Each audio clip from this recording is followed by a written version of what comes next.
Volvemos a Mesa de Testigo para dialogar ahora con Leandro Mora Alfonsín, economista, docente de la UBA, también incursiona en algunos proyectos de comunicación. Leandro, ¿cómo estás? Hola Mariano, ¿cómo estás? Un placer estar finalmente en este programa. No, por favor, el gusto es nuestro. Bueno, quería empezar por un balance de estos 40 días, 45 días de gobierno de Milei en el terreno económico. Hubo muchas novedades. ¿Qué te parece lo más distintivo? No, a ver, como primera medida de balance, la velocidad, ¿no? Digo, todo ha sido de una manera muy veloz. Yo creo que hay una tendencia que para mí es errónea, de tratar de analizar las cosas que van ocurriendo como eventos independientes o como noticias en sí mismas, el DNU, la ley, digo, y en realidad para mí es un todo.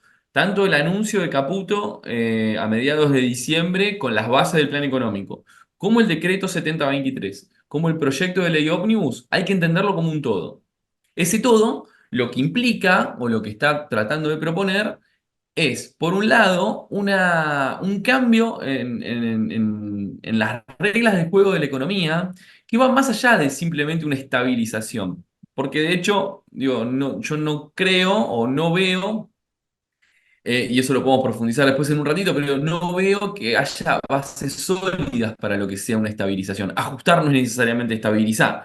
Pero al mismo tiempo se plantea un cambio en las relaciones de los ciudadanos con el Estado y del Estado hacia adentro en sí mismo,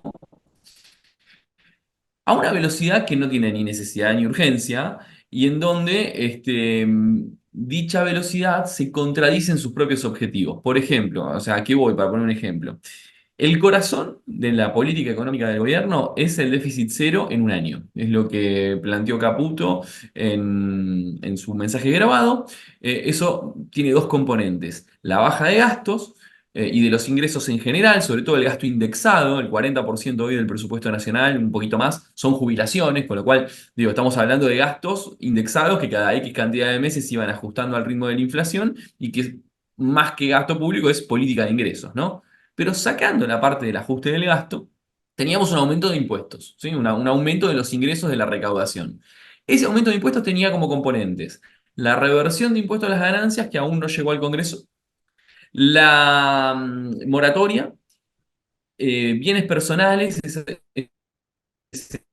adelanto del pago de acá a 2027, bienes personales que se plantea en la ley ómnibus, y retenciones al 15% de manera horizontal para todos los sectores, para toda la industria, etcétera.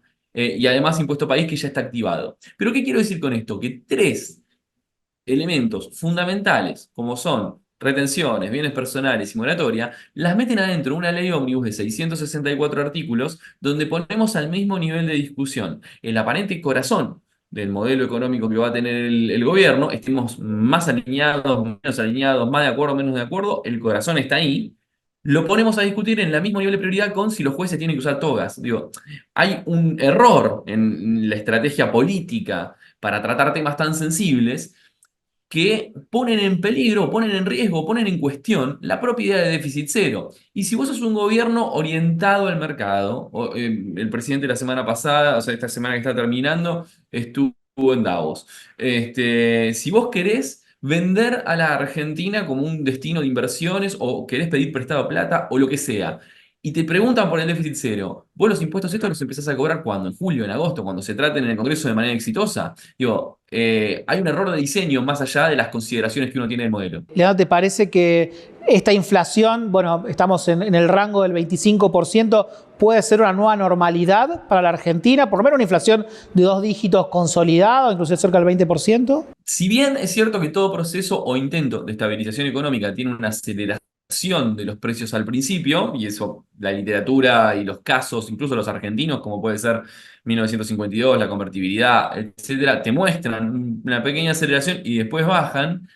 La estrategia que se está teniendo acá es una estrategia en la que, de vuelta, hay inconsistencias, con lo cual no sabemos bien qué puede pasar hacia adelante. Vos lo que tenés hoy es una aceleración de los precios por la depreciación del tipo de cambio de diciembre, el reajuste de tarifas, digo, son todos macroprecios, el tipo de cambio, las tarifas, ¿sí? Que van subiendo y van reajustando.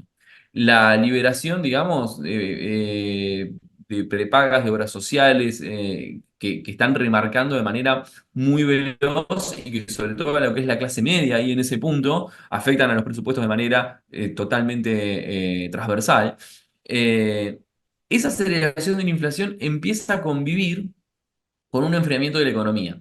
Nosotros en diciembre, o sea, el gobierno que llega, agarra una situación muy delicada, 40% de pobreza y 150% de inflación, pero una crisis que se caracterizaba por ser una crisis de ingresos y no de actividad. Tenés la desocupación más baja casi de la serie, 5,7%, pero tenés una canasta básica en diciembre de 349.000 pesos, hoy de 500.000, a la que la gente no llega. Tenés un alto nivel de pobreza. ¿Qué significaba?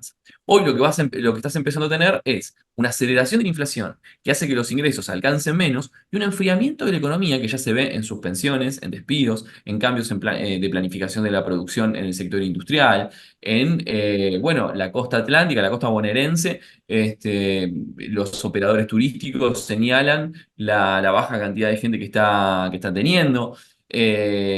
Esa recesión se suma a la aceleración de precios. Y el escenario que te queda es hacia adelante, ¿qué podés esperar? Diciembre ya sabes que fue 25,5. Enero va a ser una inflación alta, no menos de 30. Febrero, en función del ajuste de tarifas, va a seguir siendo alta. Una pregunta que yo me hago es, cuando llegue marzo y abril, y vos tengas a los liquidadores de exportaciones ojeras con un tipo de cambio que se ajustó en diciembre, pero que la inflación ya se fue comiendo su competitividad en enero, febrero, sí, en diciembre, enero y febrero. Va a haber presiones cambiarias y el gobierno va a atender esas presiones cambiarias y de atenderlas, de ajustar de vuelta el tipo de cambio. ¿Qué impacto va a tener en la inflación? O sea, en una nueva inflación, en una economía mucho más deprimida. Todas estas preguntas, la del déficit, la de la aceleración de la inflación, la de la resistencia de la calle a tanto ajuste, porque no es lo mismo enero que cuando en marzo tengas que comprar, no sé, el libro de lengua de tu nene que va a cuarto grado y veas que el precio subió muy por encima de lo que vos tenías esperado. Digo, hay esas tensiones que se van acumulando. Yo no sé si, para tomar el corazón de la pregunta, yo no sé si van a ser una nueva normalidad, pero sí confiar en que los ingresos son el ancla de los precios. Esto que la canciller Mondino decía, bueno, la gente pagará hasta donde pueda y si la gente no puede pagar, los precios van a bajar. Eso es tener una creencia que primero no atiende a las necesidades de una sociedad que tiene 40% de pobres y 150% de inflación en el inicio, y al mismo tiempo no se vuelve sostenible en el tiempo, porque toda estabilización va teniendo anclas móviles. Usas un poco el tipo de cambio, usas un poco los salarios, usas un poco las tarifas, o sea, vas usando distintas anclas. Acá hay una sola, son los ingresos, y eso en una sociedad que viene en una crisis bastante dura en materia de ingresos, es más que audaz, yo diría temerario. Leandro, ¿te parece, como dijo Guzmán hace unos días, que la dolarización en realidad ya empezó? A ver, yo entiendo los indicios que señala el exministro Guzmán. Yo no sé si comparto 100% que ya haya comenzado. Sé que es una idea en la que está muy convencido. Sí, lo que entiendo es que como parte de las inconsistencias y descoordinaciones que muestra la propia política económica, hay señales que están cruzadas. Ejemplo, vos hoy eh, el gobierno te dice que el principal problema, ahora no lo dice tanto, pero hace un mes, o sea, el principal, aparecen 7 años, pero hace un mes te decían que el principal problema era las LELIQ y su desarme. En función de eso hicieron una política de tasa de interés que está por debajo, o sea, no solo no la subieron para valorizar el peso, sino que la bajaron. Lo primero que vos pensás con eso es, bueno, si el dólar crece y la tasa de interés va para abajo, ¿qué pasa? La gente se va a volcar al dólar. Hay una voluntad, hay un incentivo que vos estás dando hacia que los ahorros, las carteras, las decisiones se vayan dolarizando. Eso como indicio, este, es algo atendible a esta idea que dice Guzmán. Ahora bien, es básicamente por la resolución de las LELIQ. ¿Y por qué hay una obsesión con la resolución de los pases pasivos del central, LELIQ, las notas, etcétera? Básicamente porque sí hay una vocación de levantar rápido el cepo. Y si vos para levantar rápido el cepo tenés que tener desarmadas las LELIQ. Porque caso contrario, los bancos lo que hacen es agarran esos que son pesos, que están contenidos, que están cautivos y los transforman en dólares. Entonces, primero resuelves eso, después levantás el cepo. La pregunta que se abre ahí y que me parece que es el hilo del razonamiento de Guzmán. Está bien, quieren salir del cepo rápido. ¿Para qué? ¿Para una pseudo convertibilidad? ¿Para iniciar el camino de una dolarización? Son preguntas que quedan en el camino. Es cierto que a este nivel de inflación y con la tasa de interés baja, el peso es cada vez menos atractivo. Sí, el tercer elemento que me parece que señala el exministro, y que yo no lo veo tan claro en ese punto, es entender al BOPREAL, o sea, al bono, no me acuerdo el nombre de la liberación, el bono para las deudas por pagos de importaciones atrasadas, este, como una forma de dolarización de los pasivos del central. Lo cual, técnica o contablemente es cierto, porque es una obligación que sale del central en dólares, cosa que el central nunca hizo, de tomar deuda en dólares, pero es un modo de solución a un problema que ya se venía arrastrando de antes, que es esta deuda que venía pisada con los importadores, que independientemente de las consideraciones numéricas del monto de la deuda, genera enormes problemas productivos, sobre todo para las pymes, porque vos a tu proveedor chino, alemán, español y demás, primero ya le estabas pagando a 180 días, y después cuando llega ese día 180 no le estabas pagando. Ahí lo que se pone en peligro o en cuestión son las cadenas de provisión. Entonces, a la recesión que ya tenés, le sumás ese problema y es un combo peligroso. Con lo cual, el Bopreal, si bien no es una solución óptima, o sea, no es la mejor solución del mundo, es un principio de solución que se ofrece, que tiene un montón de detalles para discutir. Pero yo no me atrevería a decir que ese bono es un indicio de que se está iniciando una dolarización. Hay que ver hacia adelante como, y una cosa, con esto cierro.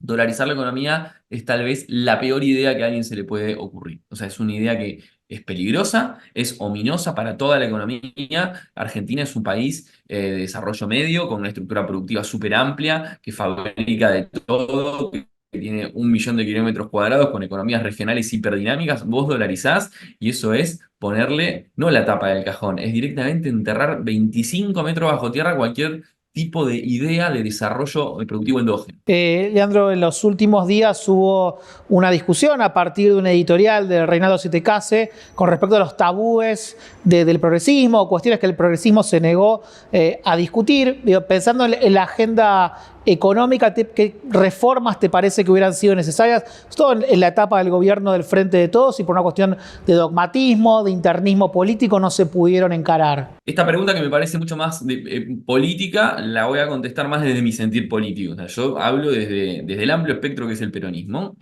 Fui funcionario, fui director nacional de política industrial mientras estuvo Matías Culfas. Cuando se retiró Matías, yo también me retiré de la gestión. Y yo creo firmemente que si nosotros, digo nosotros en términos de los que pensamos a la economía desde el campo peronista, si hubiésemos discutido de manera más abierta y de manera con mucha menos interna ciertas lógicas que parecen temas tabúes, como cómo se estabiliza la economía, qué se hace con la política tarifaria, cómo se combate la inflación, cuál es el rol de los empresarios en la sociedad, la importancia que tiene el rol del empresario como abrazador de cuires, como gente que genera trabajo. Ciertas cuestiones que parecían temas tabú en la lógica discursiva, empantanaron la construcción de soluciones, empantanaron el poder plantear un plan de estabilización como el que planteó el propio Perón en 1952. Y por no haberlo hecho, ¿qué es un plan de estabilización? Pero me tomo una licencia de 35 segundos. Es viernes a la noche, la gente va a comprender. 35 segundos. ¿Qué es estabilizar? Es la convergencia de los macroprecios. Vos tenés, ¿qué son los macroprecios? Precios más importantes que otros. Dólar, es el tipo de cambio, los salarios, las tarifas, la tasa de interés. En Argentina, en los últimos 15 años, esos precios se comportan de manera dislocada. El dólar se atrasa, los salarios suben, pero menos que la inflación, digo, de manera muy dislocada. Estabilizar es que eso converja en una misma dirección. Y eso tiene costos. Devaluar la moneda, que afecta a los más pobres, digo, costos que, por ejemplo, estamos viéndolos en las medidas que toma el gobierno hoy. Cuando uno estabiliza, lo hace con una cabeza de contener los efectos. Por ejemplo, si voy a eliminar subsidios de tarifas, me preparo para multiplicar por 5 por 6 no sé, la UH o mejorar el alcance de la política social, tener una política de salarios que permita, o sea, que incentive desde la negociación paritaria no quedar lejos de ese rezago o de esos aumentos. Digo, una calibración, como ecualizar música para que se escuche bien, bueno, una calibración. Yo creo que el peronismo podía hacer esa calibración, podía dar el debate de esa calibración, y por no hacerlo de manera interna, se llega a esto. Viene una persona con ideas que están completamente equivocadas, con ideas que son muy simplistas, que entienden que hay que cerrar el Banco Central, que la culpa la tiene que fulano de tal use chofer, digo, con ideas demasiado simplistas, hacen un ajuste muy por encima de lo que la sociedad puede tolerar o de lo que es conveniente para tener una previsión de crecimiento económico, porque sin crecimiento, te gobierne alguien más de derecha, alguien más de izquierda, más peronista, más radical, más libertario, más del PRO, sin crecimiento económico, y lo decimos en una economía que no crece bien desde 2011, sin crecimiento económico no hay nada. No hay política distributiva, no hay inversiones, no hay rentabilidad que justifiquen las inversiones. Entonces, por no dar el debate como había que darlo, el combate de la inflación, por recurrir a recetas que no funcionaron ni en el 2007 ni en el 2015, como, no sé, precios cuidados o controlar las góndolas, digo, por insistir con herramientas que estaban vaciadas de estrategia, yo creo que se llega a este punto y se llega a estas discusiones que nos están haciendo tener hoy con la ley Ómnibus, con el DNU y demás, que parecen distópicas, que parecen sacadas de un capítulo de Black Mirror. Yo creo que Siete se da en el clavo de que hay temas tabúes para el progresismo, en una lógica en la cual, al no haber podido satisfacer bien derechos de primera generación, hemos tapado discusiones y nos hemos empantanado. Yo en eso coincido con Siete Casas. Leandro, muchísimas gracias por participar en Mesa de Testigos esta noche. No, por favor, un placer, Mariano, cuando quieras. Estamos en contacto. Quédense que ya volvemos con más Mesa de Testigos después de esta pequeña pausa.